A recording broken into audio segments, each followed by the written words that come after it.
My name's Heather and I am co-owner at Underdog Pets. I started Underdog Pets with my sister Mhairi in 2014, really because we love dogs and we believed that we could provide a great service and create an enjoyable place to work. We've both loved animals since growing up, so we thought it was a natural fit to build it together. Trembles and quakes in your footing suddenly. We groom all breeds and sizes of dogs, focusing on the practical aspects of grooming. The most important part of what we do is that dogs are happy and safe, and that our wonderful customers are happy too. Hide in the corner, take my hand. We'll hide till it's over, till it's all over.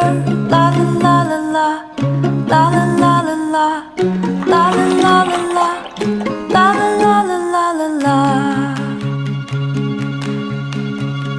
We have choices to make. We have promises that we can't break. Hello, Underdog Pets. Hi, I'm Mhairi, youngest sister and co-owner of Underdog Pets. Underdog Pets was founded with 4 values at its core. Be kind, be generous, be empathetic, be optimistic. And we continue to live these values every day in the service we provide, in the people we work with, and in the relationships we build. My hand will hide in the corner, hide in the corner. Take my hand, we'll hide till it's over, till it's all over.